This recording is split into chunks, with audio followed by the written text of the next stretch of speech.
ဇက်လန်အစားမှာဆိုလို့ရှိရင်အသက်ငယ်ငယ်ဆုံးတွေဘီလီနဲ့ခရူက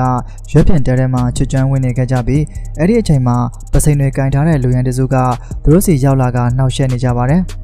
လန့်သွားတဲ့ဘီလီကလူရန်တယောက်ကိုလက်သီးနဲ့ထိုးလိုက်ပေမဲ့အဲ့ဒီသူထိုးလိုက်တဲ့သူက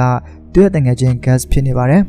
gas သူ့ရဲ့ကောင်မလေးလီတာနဲ့ဂျူလီယန်တို့ကသူတို့ကိုစားနောက်ဖို့အတွက်လိုက်လာကြတာပဲဖြစ်ပါတယ်အဲ့ဒီနောက်သူတို့ကအနောက်ဗာဂျီးနီးယားမှာကျင်းပတဲ့ဟော်လိုဝင်းပွဲကိုသွားဖို့ဆုံးဖြတ်လိုက်ကြပါတယ်ခရုကပွဲတော်ကိုတိတ်တဘောမကြပေမဲ့ဘီလီကတော့ပွဲတော်အတွက်တေချာအစီအစဉ်ဆွဲပြီးနေပြီးညအတွက်မွေးရဆွေတွေကိုပါယူလာခဲ့ပါတယ်အဲ့ဒီနောက်မှာဇလန်ကပွဲတော်အကြောင်းသတင်းကြေညာရိုက်ကူးနေတဲ့ Colin ဆိုတဲ့အမျိုးသမီးစီရောက်သွားခဲ့ပါတယ်သတင်းကြေညာပြီးတဲ့နောက်မှာသူမကအဲ့ဒီနေရာကနေအလင်းမြန်မဲ့ထွက်သွားခဲ့ပါတယ်သူမရဲ့နောက်မှာတော့လူတွေကထူးဆန်းတဲ့ဝတ်စုံတွေဝတ်ကပွဲတော်ဆင်နွှဲဖို့အသစ်ဖြစ်နေတာကိုတွေ့ရမှာဖြစ်ပါတယ်ခဏအကြာမှာတော့ Colin ကအားကစားလေ့ကျင့်ခန်းလုပ်ရင်တော်တဲ့ကိုရောက်လာခဲ့ပါတယ်တော်တဲ့ရောက်တဲ့အခါသူမကလူရိုင်းပုံစံလူတယောက်ကိုတွေ့လိုက်ရတဲ့အခါလက်မသွားပဲရေမောကလမ်းပြောင်းပါတယ်အဲ့ဒီနောက်မှာသူမကမျက်လုံးတစ်လုံးပဲရှိတဲ့သူကိုထပ်တွေ့လိုက်ရတဲ့အခါမှာလည်းမျိုးတွေကလူတွေလိုဝတ်စုံပူပြီးစားနောက်နေတယ်လို့ပဲထင်နေခဲ့ပြန်ပါတယ်အဲ့ဒါကြောင့်သူမကသူ့ရဲ့ဝတ်စုံကိုချီကျူပြီးအဲ့ဒီနေရာကနေထွက်လာခဲ့ပြန်ပါတယ်နောက်ဆုံးမှာတော့သူမကလူရိုင်းတွေထဲမှာကြောက်စရာအကောင်ဆုံးလက်သုံးချောင်းဆိုတဲ့လူရိုင်းနဲ့တွေ့သွားရပြန်ပါတယ်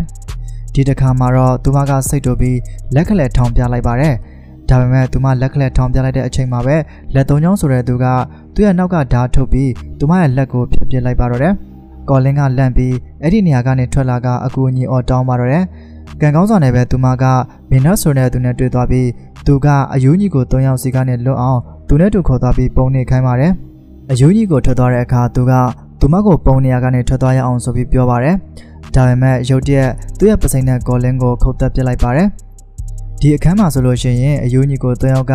တကယ်တမ်းမင်းနတ်ရဲ့အမိတ်ကိုနာခံကြတဲ့သူတွေပဲဖြစ်တယ်ဆိုတာပြထားပါတယ်။မင်းနတ်ကလည်းဒီအယူတွေကတယောက်ဖြစ်ပြီးလူသားစားရတာကြိုက်တဲ့သူဖြစ်ပါတယ်။နောက်တစ်ခန်းမှာ Sawtooth, One Eye နဲ့ Three Finger တို့ကသူတို့လုံနေကြအတိုင်းကော်လင်းရဲ့ခန္ဓာကိုယ်ကိုခုတ်ထစ်ပြီးစားသက်ဖို့ပြင်နေတာကိုတွေ့ရမှာပဲဖြစ်ပါတယ်။အဲ့ဒီနောက်မှာမင်းနတ်လည်းရောက်လာပြီးအခင်းဖြစ်ရနေရာကိုမရှင်းခဲ့တဲ့အတွက်နဲ့တက်တဲ့တွေကြံခဲ့တဲ့အတွက်သူတို့ညီကို၃ယောက်ကိုဆူပါတယ်။မင်းနတ်ကသူလမ်းညွှန်ထားတဲ့အတိုင်းလုပ်ဖို့နဲ့သူ့ရဲ့အမိတ်တွေကိုနာခံဖို့ပြောလိုက်ပါတယ်။တခြားနေရာမှာတော့တငယ်ချင်း9ယောက်ကမနက်စာစားပြီးဘွဲတော်စီကိုထွက်လာခဲ့ကြပါတယ်။လာတဲ့လမ်းမှာသူတို့ကလမ်းလဲကောင်မှာလမ်းလျှောက်လာတဲ့မင်းနတ်ကိုတိုက်မိမလို့ဖြစ်သွားပေမဲ့ကားမောင်းတဲ့ဘီလီကလမ်းဘေးကိုထိုးချလိုက်တဲ့အတွက်မတိုက်မိပေမဲ့ကားဟာလမ်းဘေးကတစ်ပင်ကိုဝင်တိုက်သွားခဲ့ပါတယ်။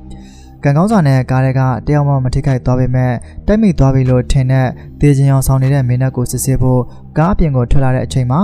ဘီလီကသူမတိုက်မိတာတေးချရဲဆိုပြီးသူ့တငယ်ချင်းတွေကိုပြောပြပါတယ်